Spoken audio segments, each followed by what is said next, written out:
Hey there, welcome to day 1380 of What You Up To Now. Sharon Horne-Ellstrom here, documenting the journey as I transition from the brick and mortar corporate world of business to the online world of business, and back and forth because I like to go back and forth like a yo-yo.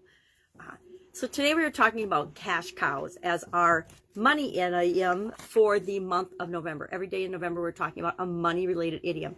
And so today's was cash cow, so I found one of my granddaughter's little cows and I strapped some $100 bills onto it, and this is an example of a cash cow. Literally a cash cow.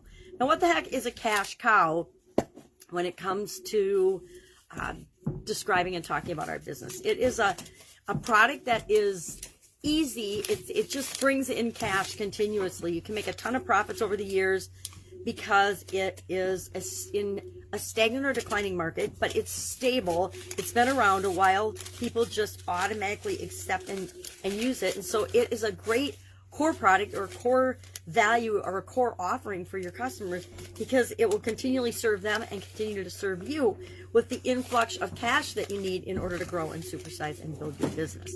So we talked about cash cows. We talked about the different product life cycles, and we talked about well, how does that show up and what experience have you had with cash cows? I would say every industry I have worked in has cash cows.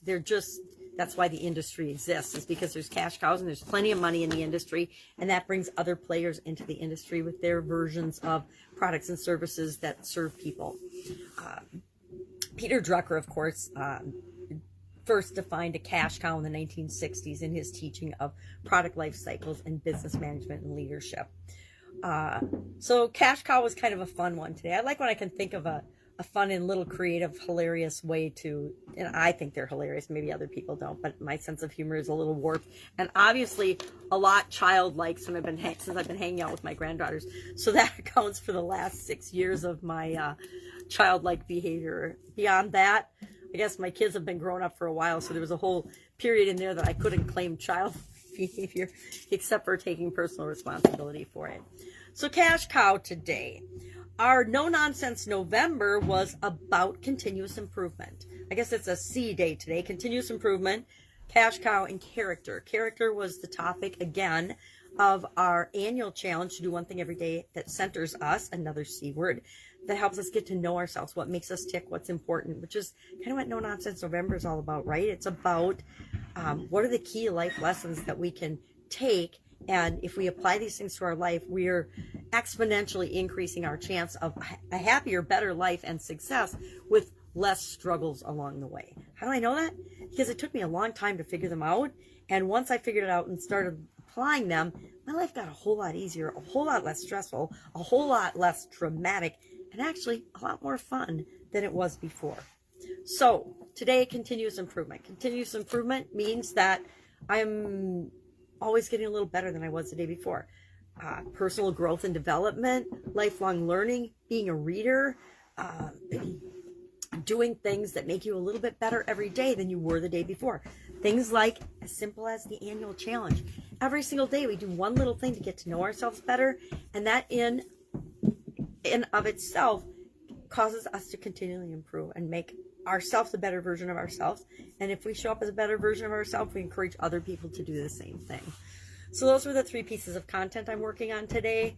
Trying to decide if I'm feeling human yet or not. Getting there. I'm actually having a cup of coffee today, which is a step in the right direction because it's been about a month since I've just been able to stomach coffee. So all good signs that I'm on the mend and will be back to my old self soon, which I am definitely looking forward to. Working on next year's challenge. I thought I had previewed everything I needed to preview in order to be ready for that.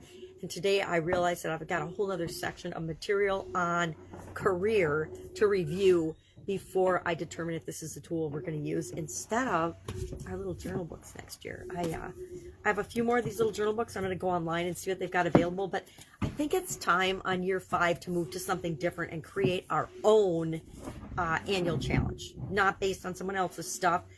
But I will be honest, it's been super easy to use these little mindfulness journals and do one thing every day that scares you, do one thing every day that makes you happy, do one fun thing every day.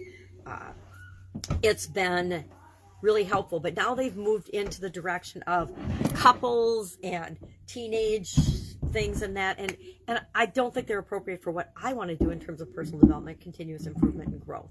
So I've been playing with ideas since probably August of what I want to do next year. It's going to be very different. It's going to be customizable. Everybody will be able to customize it to what they want to achieve for the year. It will cover all the areas and aspects of our life. I was thinking maybe I would go to a 12 point way of breaking down our life. I normally do 7: physical, mental, emotional, spiritual, financial, relationships, and contribution.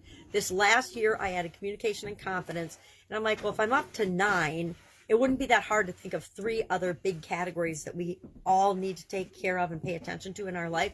And that way I could do 1 a month. We could focus on 1 area per month. But then again, that's hard because everybody is at different stages of their life in terms of what area needs their attention right now. So I don't know that I'll do that or not. Yes, no, maybe so. I don't know. We'll see. Again, still ferreting it out, still figuring it out, still deciding what do I want to do for my annual challenge. I'm going to keep doing annual challenges whether anybody does them with me or not. I understand and have demonstrated repeatedly the power in my own life of doing a single daily action, one little thing every day to create a massive wave of change in my life in a certain area of my life that I want to do that in. And I've actually broken it down, and I now do that in every area and aspect of my life. I build things into my daily routines that make change and growth toward what I want automatic.